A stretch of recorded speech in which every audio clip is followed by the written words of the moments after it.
Hello friends, welcome back to my channel. Episode के start में हम देखते हैं कि विन शॉकिंग कॉन्गरोंग से पूछता है कि क्या वो इससे शादी करने को तैयार है। तो जवाब में कॉन्गरोंग हाँ बोल देती है।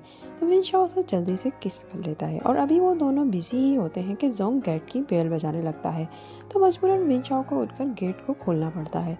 जोंग कॉन्गरोंग के लिए खाना लाया होता है, मगर विन शॉ उसे अंदर आने नहीं देता और खाना लेकर उसे बाहर से बाहर ही रवाना कर देता है।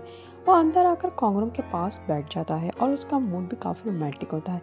मगर कॉन्गरोंग के पास उसी वक्त जीजी की कॉल आ जाती है और वो उसे बताती है कि जिस जगह और जिस वक्त पर विन शॉ का उस पेशेंट के घर वालों के साथ झगड़ा हुआ था, वहाँ पर उस वक्त एक गाड़ी खड़ी हुई थी और इस गाड़ी में कैमरा भी लगा हुआ था। शायद इसमें कुछ रिकॉर्ड हो गया हो।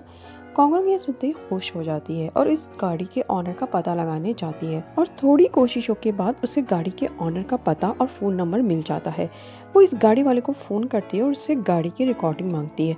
तो पहले तो वो मना कर देता है, मगर कॉन्गरोंग के मुसलसल इसरार करने पर वो उसे अपने ऑफिस में बुला लेता है बात करने के लिए। और इत्तेफाक से वो जो टाइम देता है उससे मिलने का, उसी टाइम में कॉन्गरोंग को अपने पहले केस के सिलसिले में कोर्ट जाना होता है। वो परेशान हो जाती है और इसी परेशानी में वो जीजी को मिलने बुलाती है और वो उससे अपने इस मसले का सॉल्यूशन पूछती है। तो जीजी कहती है कि वो विन शॉ के केस के सबूत इकट्ठे करने शिंगाई जाए और वो यहाँ उसकी जगह कोर्ट जाकर सब संभाल लेगी। मगर कॉन्गरोंग सोचती है कि चैंगमिंग सर उसे ऐसा कभी भी नहीं करने देंगे, इसलिए वो उन्हें बताए बगैर ही शिंगाई के लिए रवाना हो जाती है। लॉ फॉर्म में चैंगमिंग जीजी से कॉन्गरोंग का पूछते हैं तो वो सच बता देती है और कहती है कि कॉन्गरोंग ने आज के केस के सिलसिले में उसे कोर्ट जाने का बोला है। ये सुनते ही चैंगमिंग सर को गुस्सा आ जाता है और वो गुस्से में उठकर वहाँ से चले जाते हैं। फिर पहले तो वो कॉन्गरोंग को फ़ोन करते हैं और उसे बगैर बताए जाने पर काफ़ी डांटते हैं, जिस पर कॉन्गरोंग उनसे सॉरी कहती है। मगर साथ साथ उन्हें ये भी बता देती है कि वो विन शॉ को प्रोटेक्ट करना चाहती है, इसलिए उसने ऐसा किया। और ये सुनते ही चैंगमिंग को और ज़्यादा गुस्सा आ जाता है और वो सीधा विन शॉ के पास ही जा पहुँचते हैं और उसको बोलते हैं कि कॉन्गरोंग ने उसकी खातिर अपना कैरियर दांव पे लगाया है और वो बहुत ज़्यादा खुदगर्ज इंसान है, क्योंकि उसने कॉन्गरोंग को रोकना चाहिए था। और विन शॉ ये सुनकर हैरान रह जाता है क्योंकि ये सब उसे पता ही नहीं था। इसलिए वो भागता हुआ एयरपोर्ट जाता है और कॉन्गरोंग को जाने से रोकने लगता है और बोलता है कि वो उसे जाने नहीं देगा, क्योंकि वो अपनी वजह से उसका कैरियर ख़राब नहीं कर सकता। मगर कॉन्गरोंग किसी तरह नहीं मानती और बोलती है कि वो उसे सच्चा साबित करके रहेगी, चाहे उसके लिए अपना उसे सब कुछ दांव पे लगाना पड़े। और ये कहकर वहाँ से चली जाती है और फिर केस की हेयरिंग का टाइम आ जाता है और कॉन्गरोंग की जगह चैंगमिंग के साथ जीजी जाती है और विन शॉ भी वहाँ आ जाता है। और जब जीजी कोर्ट में जज के सामने खड़े होकर केस को दाखिल करती है तो विन शॉ को ऐसा लगता है कि कॉन्गरोंग उसके सामने खड़ी ये सब बोल रही है, क्योंकि कॉन्गरोंग का कोर्ट जाना बचपन का सपना था और आज उसकी वजह से वो इस सपने को पूरा नहीं कर सकी थी। उधर कॉन्गरोंग गाड़ी के ऑनर से मिलकर उस दिन की वीडियो हासिल कर लेती है और वो वीडियो वो पेशेंट की फैमिली को दिखा देती है और उन्हें बताती है कि अगर उसने ये वीडियो कोर्ट में जमा करवा दी तो वो केस कभी भी नहीं जीत पाएंगे, क्योंकि इस वीडियो में वही लोग झगड़ा करते हुए नजर आ रहे थे। और ये सुनते ही वो लोग परेशान हो जाते हैं, इसलिए कॉन्गरोंग उन्हें सोचने का टाइम देकर वहाँ से आ जाती है।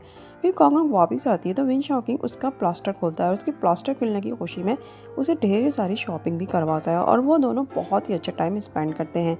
फिर विन शॉकिंग कॉन्गरोंग को उसकी लॉ फर्म छोड़ने आता है और वो दोनों काफ़ी क्लोज खड़े होते हैं कि उसी टाइम पर चैंगमिंग भी आ जाते हैं और वो कॉन्गरोंग और विन शॉ को इतना करीब खड़े हुआ देख लेते हैं और उन्हें बिल्कुल भी अच्छा नहीं लगता, क्योंकि वो कॉन्गरोंग को बहुत ज़्यादा लाइक करने लगे थे। कॉन्गरोंग अंदर जाती है तो उसके पास जीजी आ जाती है। कॉन्गरोंग जीजी को उसकी हेल्प करने पर थैंक्स बोलती है। कॉन्गरोंग घर जाती है तो उसके पास फ़ोन आता है कि उस पेशेंट के घर वालों ने विन शॉकिंग के ऊपर से केस को वापस ले लिया है। वो बहुत ज़्यादा खुश हो जाती है सुनकर और खुशी खुशी वो ये खबर विन शॉकिंग को देती है। तो विन शॉ उसे बताता है कि उसे भी अभी अभी हॉस्पिटल के इंचार्ज ने फ़ोन करके ये न्यूज़ दी है और साथ में वो ये भी बताता है कि अब उसे कल से दोबारा से हॉस्पिटल ज्वाइन करने के लिए बुलाया गया है। इस पर कॉन्गरोंग बोलती है कि फिर तो उसे इस खुशी में सभी को अच्छी सी ट्रीट देनी चाहिए और विन शॉ फ़ौरन से मान जाता है। और फिर अगले दिन विन शॉ सबको लंच पर ले जाने लगता है तो कॉन्गरोंग आयशा को भी बुला लेती है और आयशा लुई को बुला लेती है।